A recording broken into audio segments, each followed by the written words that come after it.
Catch up on all the live shows right here on africatechradio.com.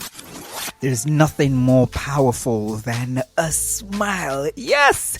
Smile today. This is Tony's Tech Side. Welcome. We'll learn a tech word today. We'll dig deep into the rubbles of history to find some precious jewels of knowledge to launch us into the future, and then share the most important and juiciest tech stories impacting Africa to keep you informed. Okay, so you can share your stories with the rest of us on WhatsApp. Yes, text or send a voice note on 0913-558-1766. Please add +234 if you're texting from outside Nigeria. You can also share the stories, your thoughts and comments on any of these stories on Instagram with @ATechRadio and on Twitter, yes, issues with Twitter. Well, Twitter, yes, and then Facebook, yes, @Africa Tech Radio. We're streaming live every day.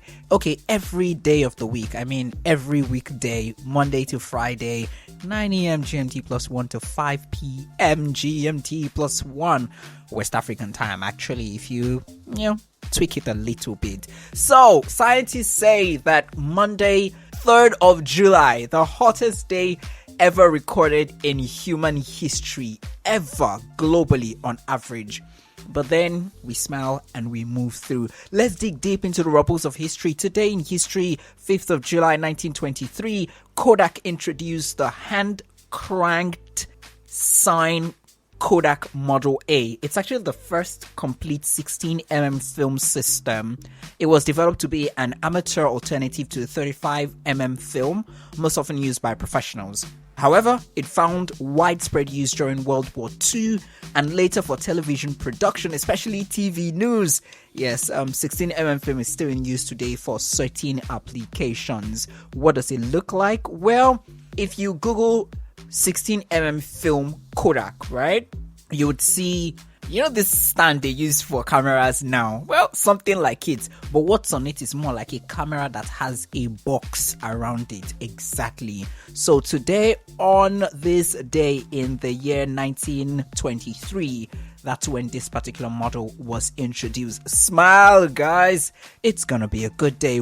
I'll let you know about Smileys. Yes, it's something that a lot of people use. They don't know how it came to be, what it's about, and I always get confused about what some particular smileys mean. I mean, my smileys are literally just the laughing smiley all the time, or the smile, or the one with glasses. Literally, I don't think I go anything more, because anything else outside that, I will most likely get confused. So I think I need some schooling on smileys too. By the way, 17th of July every year, we celebrate World Smiley Day. But then I want you to do something. Think about the smileys you use the most. Do they actually have a hand in determining your mood, or is it your mood that determines how you use them? Also, what are the most used smileys for your chats? Yes, what smileys do you use the most? And are you sure they do not somehow define the kind of person you are? Okay, let's think about this for a while and let me know what you think on WhatsApp, actually. Our word for today is smiley. Yes, smiley.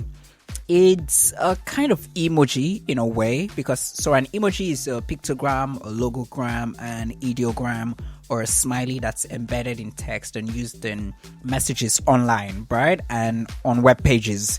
Most likely, the moment you touch your keypad, if you have a smartphone, the moment you touch it, you'd find an option for an emoji, right? The primary function of an emoji is to fill in that emotional cue that is usually missing from typed or text-based conversation. And smiley, it's a type of emoji. So a smiley or a smiley face is a facial expression usually, or an emotion in text conversations. A smiley face, it's just ordinary keyboard characters that is used in text-based communications to represent a human facial expression. So these days, I would say that pictograms, ideograms, and logo have kind of like taken the space of smileys.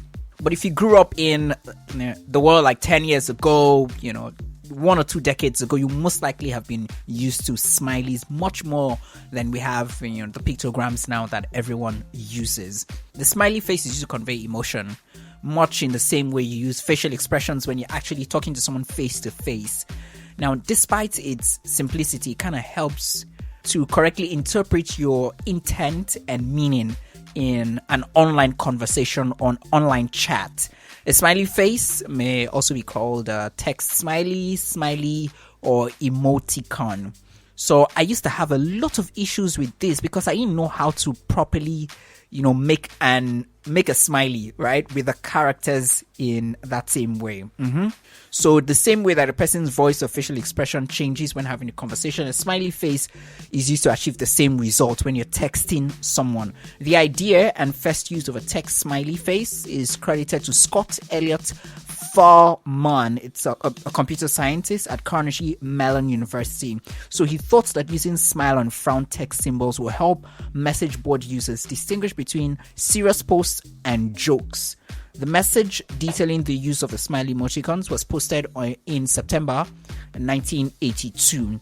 And he describes what he felt that there was a need to mark posts, that contributors did not intend to be taken seriously by others when they are reading the message board. So you finish writing something and then you put a smiley face or a laughing face. So, that was a joke, just in case you did not get it.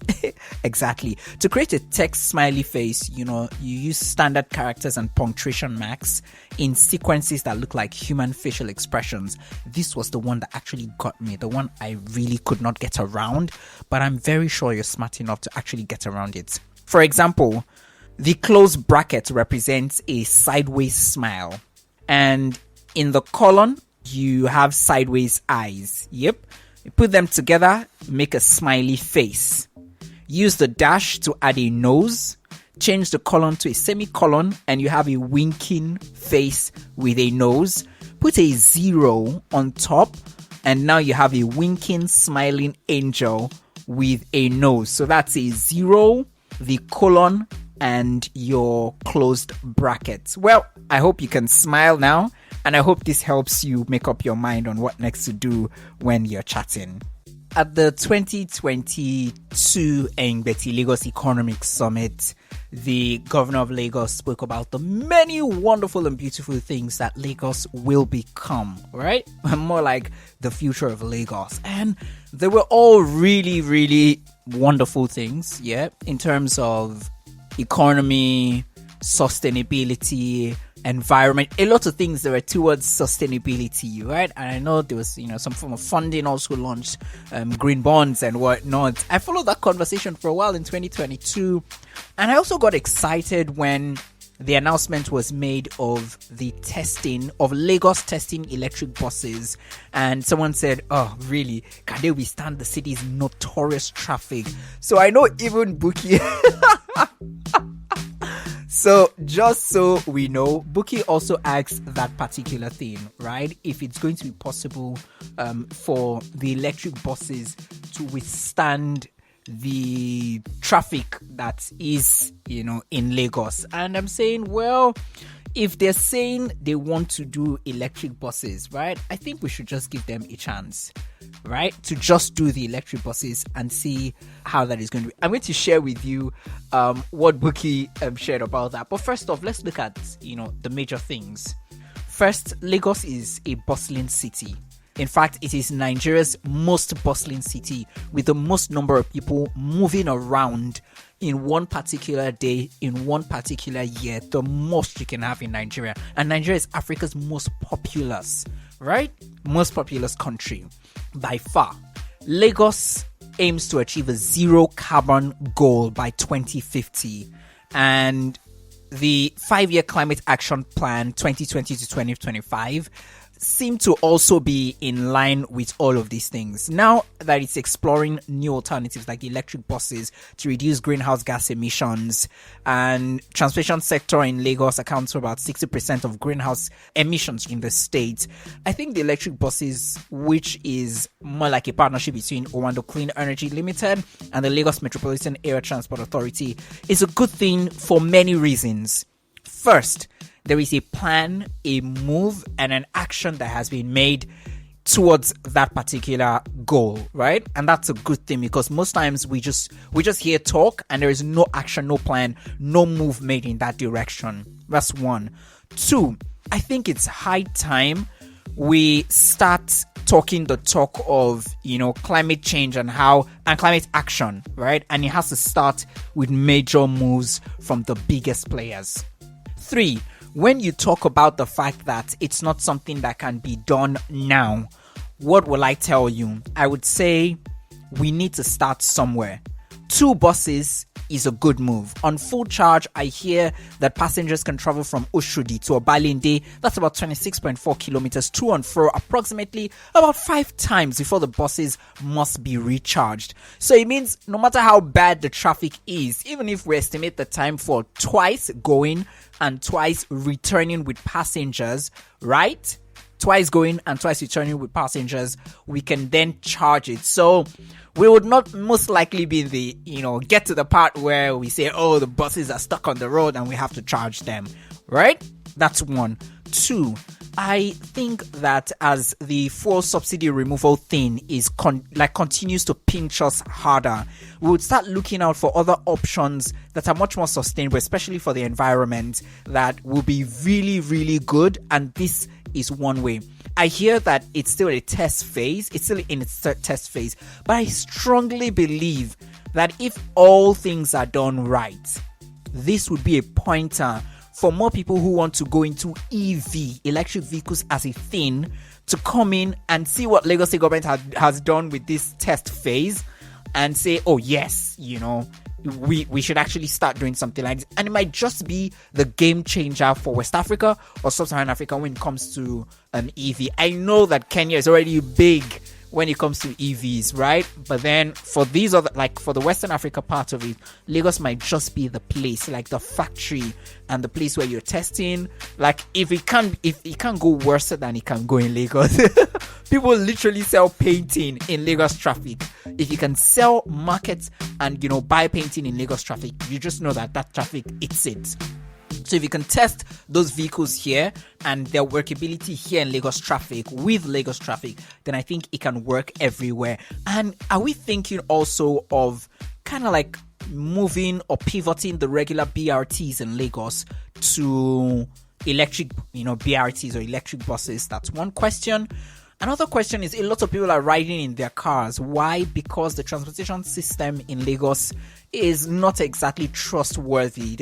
It's not regulated, that's the word. And that's for the majority of the people. If we have, buses that are electric, solve one problem. 2, they're carrying people, mass transit. Trust me, I've spoken to a lot of people with their cars. I know a lot of people with cars, multiple cars. They will drop their cars if the transportation system is reliable and it's something that works for them, timely and reliable. They would really do that. So it means we've taken 2 issues. We've taken traffic out of the way, we've taken mass transit in, and we've also taken sustainability and climate action in. And we would not also need to rely on, based on costing, right? It'll be a lot more cheaper for us in the long run. So I think it's a good one. I think it's a plus. And I think it's something that actually I think we should actually have an applause, actually. Yeah? So there we go. Okay, so the next one actually now is Ábíá State. And Ábíá State, after the election, Ábíá State is still in Nigeria, but after the election, before the election, a lot of people felt that the person who was coming in as a new governor of Ábíá State in Nigeria, Southeast Nigeria, is really big, is good, and they had a lot of hope for, the administration. I just want to update you all. Yeah, update you all, everybody. So Alex Otti, the governor, has pushed, and Ábíá State as a state in Nigeria has adopted digital tax systems to check leakages and enhance revenue. Let me give you an idea. Ábíá State is a burgeoning Lagos. It's a Lagos waiting to happen in terms of what can happen economically with the state. Trust me, most of the things that have to do with fashion in Nigeria, the basics of it, the raw materials and the raw talent sit in Aba. Aba is a city in Ábíá State. If you've ever visited the place, one of the largest markets in I think, a western part of Africa, was supposed to be in Ábíá, but now it's living on, glories that are not even there. So with this digital system, traders, the traders now have a digital way of remitting their taxes, which is easier, which is, the plan for it to be easier. And also transport work, those in the transport sector have an easier and a digital way to also remit their taxes. And I would do a follow-up on this story just to ensure that, I'm not taking just one side of the story. 6 months, 3 months into the implementation of this particular digital tax system in Ábíá State, I'll take a look at it. I'll talk to people who are involved in paying their taxes, whether it's actually gotten easier for them, and whether the state has started making the revenue it actually feels it should make from it. And I come from a place called Africa, and right here I'm telling stories about the continent of Africa and how Africa is using tech to actually rewrite its own stories. The stories being told about it. Well, you really don't need to know where Mark is coming from when Instagram announced the launch of Threads. If you want to bail on Twitter, you may just have to wait till 6th of July. That's not too long, trust me. You don't need to wait any longer. Just download Instagram Threads and boom, you're on somewhere else that's not Twitter. And it's still conversation based, still communities. I don't know if it's still going to be the kind of goose and the kind of toxicity that is on Twitter. But then, it's most likely going to be about the same thing based on what we've heard. The brief of the app is supposed to be. And this is not the only person. Mark is not the only person that's taken a swipe at Twitter or at Elon Musk. And this swipe is virtual. I hear they're going to have a physical gas boost, like the real thing, soon. Watch out for more information on that. So Twitter competitor Meta, Instagram Threads is expected to launch on 6th of July, according to the App Store listing for the app, showing a version ready for Apple's iPhone. And sleuths have also spotted what appears to be an early listing on Google's Play Store, which originally showed up over the weekend. Meta has also added a launch date teaser on the Instagram app. See, just typing Threads into the search box causes a ticket icon to appear on the search bar. You can check now.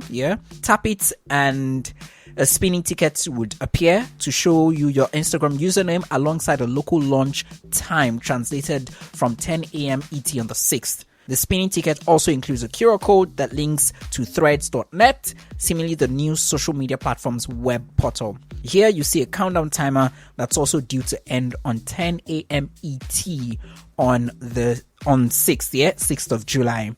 Now, the official brief from Instagram, or Meta rather, says that Threads is Instagram's text-based conversation app. It's where communities come together to discuss everything from topics you care about today to what will be trending tomorrow. So these guys are not the only people. There are a lot of others who have also taken swipes on Twitter, and I don't know. I think that Elon Musk might be on a spiral, like a downward spiral, but I think he's also somewhat of a business genius.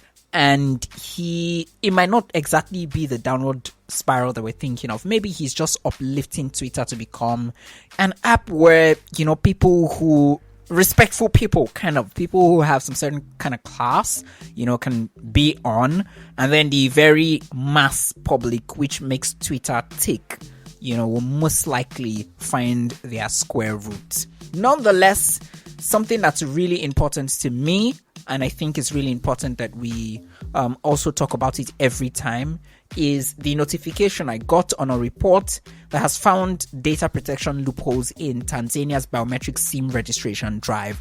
That will most likely be the next thing we're going to be talking about on Mankind and Artificial Intelligence. Just in case you didn't know, Mankind and Artificial Intelligence is a group of researchers around the continent of Africa who are interested in ethics and human rights when it comes to emerging technologies on the continent of Africa. These researchers are spread across the world, right? But then they're Africans and they're interested in emerging technologies as they affect ethics and human rights. So there was a report recently called Coded Rights by this group, and they kind of like looked at what the landscape looked like right now in anything that has to be AI, that's artificial intelligence, human rights, and ethics. I think you check that report out. Go on the research part of africatechradio.com and check out that report and let me know what you think about it. We also have LinkedIn live events, and we're going to be having another one in the month of July. I will be talking to those who worked on this report in Tanzania, and we'll be linking it to the other SIM registration drives that have happened across the continent. Ghana is currently, doing its re-registration drive right now. Nigeria, NIN, that one just hit 101 million last week. And a lot of things are happening within that biometric space that we need to really look at and say, oh, are we sure we're getting the ethics part of it right? Are we sure that these things are going on right? Now, also, a survey of 139 companies in South Africa, Zambia, and Kenya have showed that 62% of companies are blaming remote working for the surge in cybersecurity threats. I hear workers or employees now saying, hold up, what are you guys trying to do? Hold up, guys, what's happening here? And I hear a lot of CEOs saying, yes, this is the way. This is how we will go about it. According to Liquid C2 Cybersecurity's The Evolving Cybersecurity Landscape in Africa 2022 report, 62% of surveyed companies on the continent said that the cybersecurity breaches to their operations occurred as a result of remote or hybrid working. The study, which covered 139 companies in South Africa, Kenya, and Zambia, also uncovered that as a result of remote and hybrid work, companies had limited capacity to curb the proliferation of threats on users' devices. Just early this year, when we were beginning, I asked, is 4-day work week a thing? Is it something we should consider here on the continent? And trust me, I had a lot of responses. So I sat down with a CEO, an HR, an employee, and someone who is moving for the 4-day work week to become a thing on the continent. And trust me, everyone had a lot to say. On Instagram, we're at ATech Radio, and on Facebook and on Twitter, we're at Africa Tech Radio. Yep, you can also reach out to us on WhatsApp. Share your thoughts with us. We want to know what you're thinking. We want to know what your thoughts are on all the stories we're sharing today. Yes, send a voice note, text, also on 0913 558 1766. Please add +234 if you're texting from outside Nigeria. I'm here every weekday, 9 a.m. GMT +1. I share stories, live streaming on Africa Tech Radio's website, everything that has to do with technology on the continent of Africa. Here's me saying peace and ensure you have a wonderful rest of the week. Thanks for listening, and don't forget to catch up on all the live shows right here on africatechradio.com.